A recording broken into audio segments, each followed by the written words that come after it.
Price drop? Time to shop. Get to a Nordstrom Rack store today for first dibs on new markdowns. Now score even more, up to 70% off brands everyone loves at Nordstrom Rack. Denim, dresses, sneakers, tops, and more. Plus, get genius deals on jackets, sweaters, and boots for the whole family. Shop your Nordstrom Rack store today and save up to 70% with new markdowns. But hurry, deals this great won't last. Meet the next generation of podcast stars with SiriusXM's Listen Next program, presented by State Farm. As part of their mission to help voices be heard, State Farm teamed up with SiriusXM to uplift diverse and emerging creators. Tune in to Stars and Stars with Issa, as host Issa Nakazawa dives into birth charts of her celeb guests. This is just the start of a new wave of podcasting. Visit statefarm.com to find out how we can help prepare for your future. Like a good neighbor, State Farm is there. Hey, yo, what's good? Check it out. This your boy Elder Sensei, one half of the legendary Artifacts. You are right now in tune to my man Tim Einenkel at the library on rapstation.com. Let's get it popping, y'all. Artifacts, peace. Elder Sensei, I'm out. He's carrying scars that you can't see. Trying to cover them up in bars, drink away the pain. Smoking, reaching a different plane. There's different hoods around the world. Our next guest has been referred to as a rising star, is truly taking his career seriously and not looking to be a one-hit wonder. He's Bronx MC Godz Chyld and has released his latest EP called Reborn, featuring Killah Priest and Loaded Lux, produced entirely by Jordan Riverbanks. Godz Chyld, welcome to the library with Tim Einenkel on rapstation.com. Yo, what's good? What's good? Godz Chyld in the building. How y'all doing? What's good? Heat blast, feet dash, heat flash from the climbing. Crash course with the violence. Blast forth to the highest. Then it's silent. You must be crazy. I must be crazy. Cause I'm still sane. Nowadays it's all the same. First, like, what drew you to rap and hip-hop culture? So from the beginning, it was my brothers that really put me onto it. Because at the time when I was listening, like when I was coming up, a lot of the hip-hop that was out at the time, I wasn't really into. So my brothers put me on to the stuff they was listening to, which was like Tupac, Nas, Wu-Tang, stuff like that. And I really got into it, and Mobb Deep too, because it sounded like where I was at, where I was growing up, and the neighborhood that I was in, it sounded just like that. Like, it fit perfectly. So that's really what got me into it, was that 90s hip-hop with like Tupac, Nas, Wu-Tang, a lot of New York dudes. Did you try to, like, I mean, was there anything that I guess would be your generation that you felt, and then you like play for your brothers and like, that's whack? Nah, not even. Nah. Because the only dudes I was into from around my time was like Dipset, and they was rocking with that too. So it was all good. You know what I mean? I wasn't listening to no bullshit back then. Yeah, I describe you as, and you read interviews on you and you listen to your music, and you're definitely not trying to be that MC that like sees a formula out there, yeah, like kind of like what, try to copy, copy like Cannabis says, like same shit, different lacks there, right? Yeah. So, what is your goal in this art? What is your goal with your music, and what purpose does rap music serve for you? My goal is like to be one of the illest, man. That's what I want to be. I want to be somebody that people listen to and they relate to, and at the same time, it's fun to listen to. Not just relate to me on some, like, you feel my lyrics, but you feel my flow, you feel my voice, I sound good, all of that. I want to be one of them people that just makes real good music. And the purpose for hip-hop for me is, like, that's what gets me through the day. Like, I love listening, not even just hip-hop, like music in general, but hip-hop the majority of the time. I just love listening to it. It gets me through the day. It inspires me, you know what I'm saying? Because when I hear a good song, I want to make a good song. Like, it just keeps me going. And it's a culture for me. It's not just something that I just listen to or something that I'm just trying to get in and make money off of. It's really like a way of life for me. Even the way I talk, the way I dress, the way I walk is all based in hip-hop. So it really became a lifestyle for me. So it's just it's like anything else in your lifestyle. Like, it's what keeps you going. It's something that you do every day. You wake up every morning, you brush your teeth, you get dressed. That's a part of your culture. That's what you do in your everyday life. So hip-hop is a part of my everyday life. So that's what it does for me. You know what I mean? I mean, it's just your goal is to, like, make this a full-time career. Hell yeah, that's what I want. You know what I mean? Like, that's what I make the music for, and that's why I go so hard with it. If it wasn't that for me, then I wouldn't even try hard. Like, I try to make good music. I make sure all my lyrics is right, my flows is right, my mixing and mastering, my artwork, everything, and I do it all myself. I don't do it, you know what I mean? I don't got nobody really backing me like that. I do everything myself, and I try to make sure it's as professional and ill as possible. You know what I mean? You got a lot of people that come in, and they just, you know what I mean? They don't care about their lyrics. They don't care about how they sound. Right. You know what I mean? I'm not one of them people. I'm putting my everything into it. Do you have a sounding board? I mean, I'm saying, like, you complete a track. Yeah. Do you have someone that one person that you play it for, just so you know it's right, or are you at that point where you're your best critic, right? So because you're the hardest on yourself. I am the hardest on myself. Yeah, I play it for people, but I don't take too much. I don't listen too much to what they say, because a lot of people might just be like, "Oh yeah, that's hot." Right. You know what I mean? Just because they know me. Yeah. You know what I mean? Like I play it for my girl a lot, and my girl's always gonna think everything that I do is hot. Right. You know what I mean? So I don't take that too much into account. So I listen to it over and over again. Like I listen to a song, I might do it, and then I'll listen to it, I'll be like, "Nah, I don't like that line. Let me change that line. Or I could have said that better." You know what I mean? So I listen to it the most myself, and I'm my best critic. So that's how I feel like I make myself better. You know what I mean? What's your ideal write? I mean, just in general, not just the EP Reborn, but what's your ideal writing situation? I mean, so sometimes I don't write. You know what I mean? But the whole Reborn EP, I wrote everything on there. Oh. But like my projects, like Don't Sleep on Me, I got another one, Time. Then I got Remember. I didn't write none of that. I just went in, I lit something up. And then I just started going in on the mic for like a few bars, and I'll stop, I'll think about the next one, and I'll go in for a few more, and I just do it like that. So sometimes I don't even do it. And when I do it like that, it's a little bit more simple. So it's easier for people to get. When I do like a Reborn or like a Forever, something that I write out, like the lyrics are usually a lot deeper. So I do that for certain people. Like if I'm doing a Jordan River Banks project, I'm going to make sure I write everything out, because I feel like that's the audience where they really going to listen to the lyrics. You know what I mean? If I'm doing like just like a mixtape or something like that, like a Remember or like a Time or Don't Sleep on Me or something like that, then I'll just go in and I'll just get experimental with it and have fun. So when it comes to writing, I feel like when I write, it's because I want everything to really be as deep and as personal as possible. Then when I do the other shit, like the mixtape shit, I just want to have people having fun with it. You know what I mean? all right. Yeah. I want to talk about the Reborn with produced by Jordan River Banks, but first, something that really stood out. I was reading an interview about you, and you were talking about today's hip hop being pretty much too much about how it's like a bunch of wealthy people rapping about being wealthy, and poor people are like, oh, what the hell? Yeah, exactly. When did you know that you were going to use this platform to kind of be like a voice for the voiceless? Like, what part of your career, or even just part of your, messing around rapping, did you know, like, hey, this is my chance to be a voice? From the jump.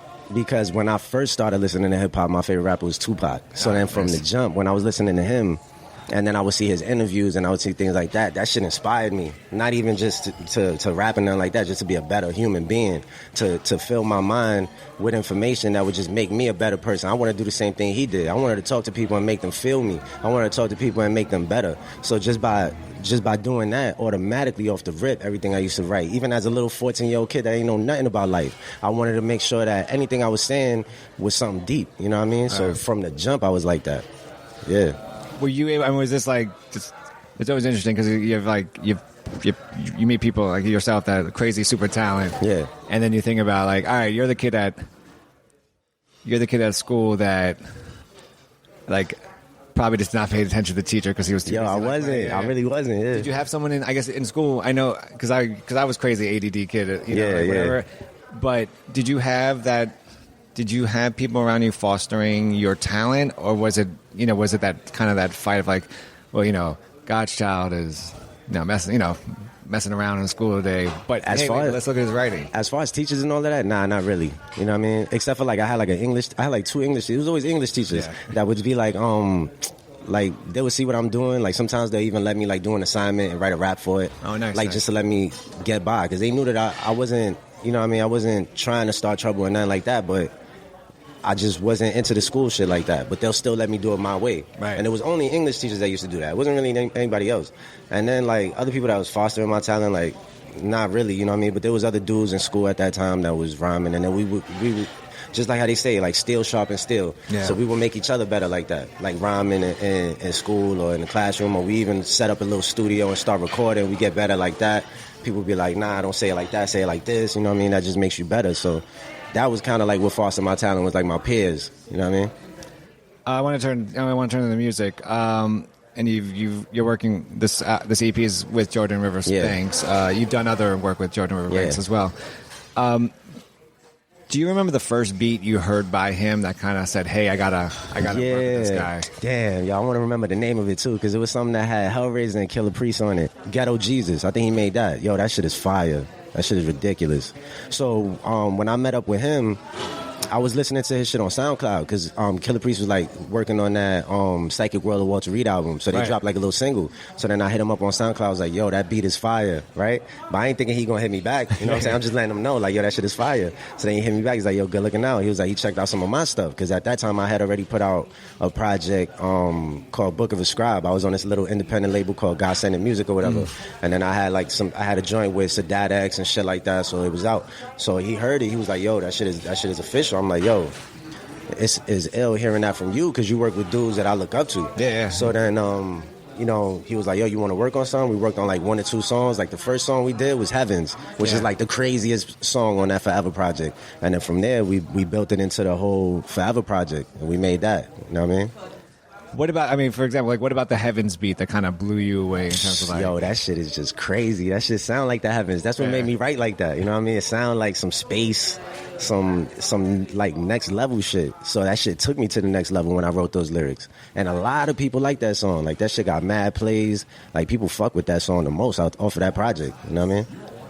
You're obviously from the Bronx, Washington Heights, you know, all over. Yeah. Jordan Verbanks is Amsterdam. Yeah. How does that collaboration work? I mean, you know, I know it's probably impossible to get you two in the studio together, but like, are you writing to his beats? Is he producing around what you're writing? I mean, there's a lot of back and forth. Yeah, it'll be like he'll send a beat. It'll be like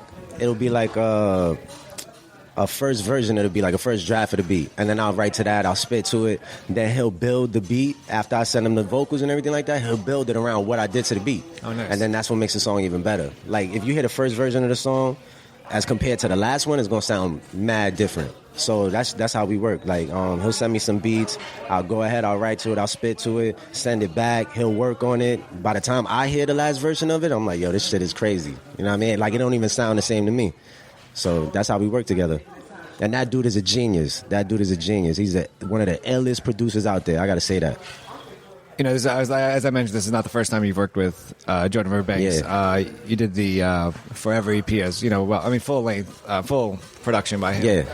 Are there, for Reborn and Forever, are there, like, what are the similarities and the differences in terms of the creative process, in terms of, you know, your writing? So Forever was like me introducing myself. The whole point of Forever was me saying, I'm going to leave something here to be forever. You know what I mean? It's like what any artist want to do. They want to have something out to be remembered by. So that's what Forever was. It was like, I'm leaving something. This is like my introduction to people type of thing. With Reborn, it was like, all right, I already introduced myself. I'm not even on that like that no more. It's like, now I'm going to just go hard. Now I'm going to just let people know how I really feel about things, what I really think about things with no holding back. So Reborn was like completely me, as opposed to Forever just me introducing myself. You know what I mean? Forever's like the younger me. Reborn is like the more mature me. That's just, I know exactly who I am. I'm not holding nothing back. I don't care how people feel. I'm just letting you know. You know what I mean? On Reborn, you have Loaded Lux and Killah Priest. Yeah. I mean, two incredible lyricists, obviously. Yep. When you have a mission for like you mentioned, a mission or a purpose of an EP, how do you, as the lead artist, ensure that like Loaded Lux and Killah Priest fit into it? Yeah. Especially like for me, if I'm looking up to these dudes, I'll be like, write whatever you want, you know. Like, how do you make sure that that's going to work out? You just got to know where you fit in with it and where they fit in with it. So with like somebody like Loaded Lux, I'm not going to try to have him on there spitting on nothing too deep like that or nothing like that. So if I'm going to send him a beat, it's going to be a beat that I know that he's going to destroy. I know he's a battle rapper. I know he's about bars, so I'm going to send him a beat that's based in bars. Yeah. And then I'm going to do it that way too, but I'm going to put something deep in there. A little bit. I'm going to sprinkle it in there with somebody like that. Now, if somebody with like Killah Priest, he's already on a similar mission that I'm on. So I could just completely do me, and then he's going to do him, and we going to meet each other somewhere. All right. Just like on that Godz Speech song. Like on the Godz Speech song, I'm really just saying slick shit, like throwing some deep lyrics in here, you know what I'm saying? I'm expressing God's speech in my way, saying that everything that I'm saying is God's speech. He took it to a whole nother level where he just starts talking about the universe and everything like that and saying that that's God's speech. God creating the universe existing in itself, just you being able to look at the sun, moon, and stars and everything like that, that's God's speech. So just by doing that, we met each other. Even though we came at it from two different perspectives, we met each other and it still came together because we're similar in that way. So, you know what I mean? It worked together. Like someone like with having Killah Priest on the track, is there added pressure that you put on yourself to write? Or do you just approach it the same way? Nah, I don't put no pressure on myself, because if I put pressure on myself, I'm a crack. You know what I mean? I don't do that. I do me. And that's where the confidence comes in. The confidence of knowing that you're a good MC. You know that you nice. You know what I mean? You don't have to be intimidated by anybody. If you're intimidated by somebody, even if they better than you, or they somebody that you look up to, or a legend, then you know what I mean, you coming at it the wrong way, because you're just supposed to come in and do you. Even if somebody is a legend or somebody better, they want a new generation of MC to just come in and be them. They don't want somebody to come in and try to impress them. You know what I mean? They want somebody to come in and do them and give them something to appreciate. So that's how I look at it. I look at it like, nah, I don't come in here to impress nobody or nothing like that. I just come in here to express myself and be me. So that's what I do. On with the track with Loaded Lux, a Blue Flame, it's obviously straight battling. But then you also have Blue Flame Part 2, which is the 45 seconds of just you. Yeah. Why not just tack that on to the end of Blue Flame? Was that just like because it'll be ill if people could just skip to it and hear it. You know what I mean? They don't got to go through the whole song, and that's why we did it like that. And then what's crazy is that I recorded that Blue Flame 2 for fun. Like, I ain't even do it like to put it out. So that wasn't even like extra that you wrote for Blue Flame? Nah, I didn't because originally it might have been like 2 verses of me, and then Loaded Lux would have came on at the end, but like the song was already set up. Like, it was going to be 1 verse, then it was going to be Loaded Lux, then it was going to be the bridge. But then I was just having fun with it. I was like, yo, I just did an extra verse, and I just threw it at Jordan Banks. I was like, yo, I did that for fun, hear that. Then he was like, yo, we're going to find something for that. We're going to do something with that. I was like, all right. So when he sent me that back, I was like, yo, this shit about to be crazy. When people hear this, they going to wild out. You know what I mean? You talked a little bit about God's Speech with Killah Priest. But can you elaborate a little more? Like, what's the purpose of this track to you? So it's like, since I'm going into the whole Reborn thing, it's like that's so that's taking it back to the days of like when you used to have grave diggers or Sons of Man and people like that, and they come in rhyming and they putting stuff together in a clever way, but they also dropping jewels in there. That's what that song is. That's the whole point of it. When I say God's Speech, it's like this is coming back. This is the reborn of that. I'm bringing it back. So, but the significance of it is that I grew up listening to Killah Priest. Like, one of the first songs that made me realize that like rappers could be intelligent was Bible. You know what I mean? Because it's like, even the name Bible, basic instructions before leaving Earth. Like, even the name is crazy. And then you listen to the lyrics and he's just dropping like information. And then you like, yo, this is like a smart rapper. Like, and it's not no ignorant shit or nothing like that. So the significance of it is that I've been listening to this dude since I was like 13, 14 years old. And now, you know what I mean, I done built my skill level up to the point where I'm actually on a song with this dude. Like, nobody could take that from me now. You know what I mean? I'm on a song with literally one of my favorite rappers ever. I'm on a song with him, and we both going in. And it's a crazy song. So that's the significance of it to me, is that I know that I did that. You know what I mean? That shit is crazy to me. Do you ever, like, wish that you were that maybe you were born in a different era? I mean, you know, like, or is there? I guess the misperception is that today's generation of hip hop heads are just not there yet. But I mean, or do you think it's a perfect time? It's perfect timing for me. I think everything's perfect timing. I don't look at anything like anything happens the way it's not supposed to. I see it as everything happens the way it's supposed to. So the only thing I do is I keep faith in what I'm doing, and I keep pushing with it, and I feel like, you know what I mean, it's a place for me. You know what I mean? It didn't have to be in the 90s, or it didn't have to be back then. I don't feel like it had to be. I feel like I can have it right now. And I have my own shit, especially with the internet and all these things that's going on right now. I could have my own shit. I don't need to be back in the 90s to have it or nothing like that. I feel like I'm right in the right time, because I'm the new generation of all of that. So it got to keep moving on one way or another. Even if I was in the 90s, it would have to be somebody in this time doing what I'm doing right now. So I just happen to be that person right now. If you were to take a lyric from the Reborn EP to best represent where you are as an artist, would there be a lyric or even a song, a track? To best represent Watch Me Rise, the last one, because that whole song was, you could pretty much call that song Reborn or Rebirth. You know what I mean? That's just me. That whole song is like that line when they say, when I was a child, I used to think as a child, but now that I'm a man, I put childish things away.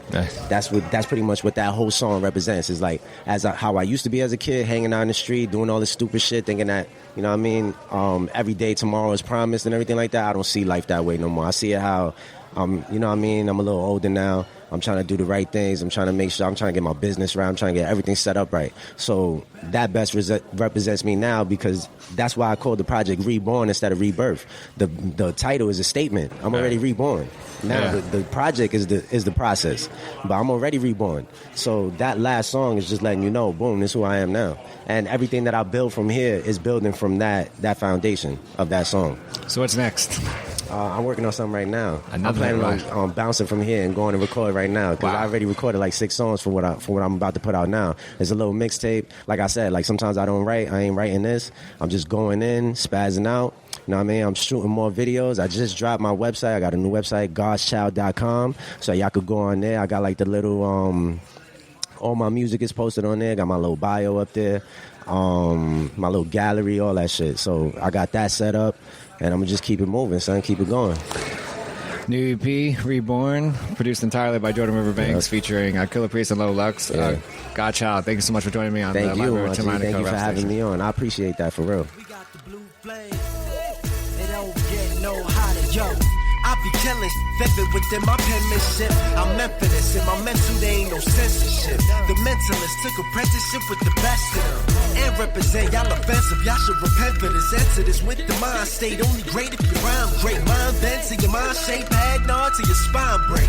They don't want no real up in the game. Cause one real make everybody look lame. I'm not a fan. What the is a band? I'm a man. Matter of fact, I'm a alien hovering overland. Coming up with a plan to get everyone in my hand. Roll up another branch while I'm kindling up a trance to get everybody involved. When I aim, I shoot up the land and a satellite in the sky. Coming down to expand to everybody bone.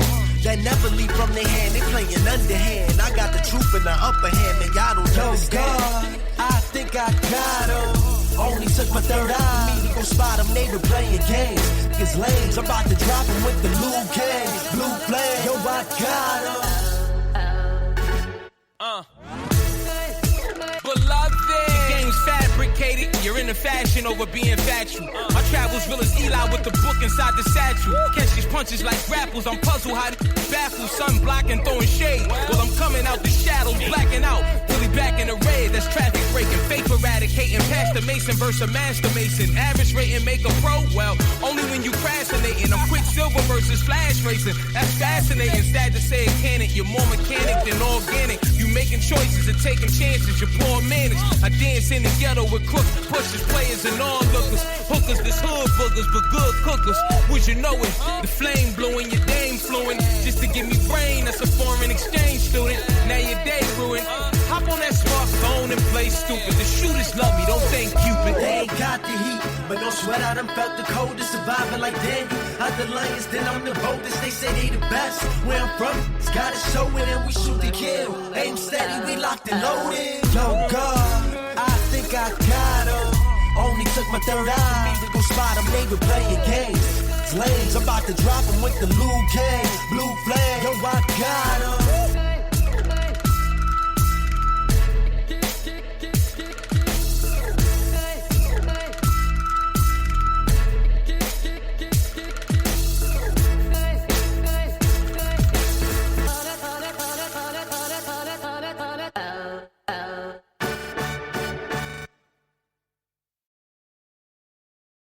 Just in and so good. Thousands of spring deals at your Nordstrom Rack store. Save big today on new arrivals from Kate Spade New York, Nike, Sam Edelman, Free People, and Madewell, starting at only $30. Great brands and great prices on dresses, denim, sandals, designer bags, and more. So rack your look and get first dibs on spring styles you want now from just $30 at your Nordstrom Rack store. What will you find? Meet the next generation of podcast stars with SiriusXM's Listen Next program, presented by State Farm. As part of their mission to help voices be heard, State Farm teamed up with SiriusXM to uplift diverse and emerging creators. Tune in to Stars and Stars with Issa, as host Issa Nakazawa dives into birth charts of her celeb guests. This is just the start of a new wave of podcasting. Visit statefarm.com to find out how we can help prepare for your future. Like a good neighbor, State Farm is there.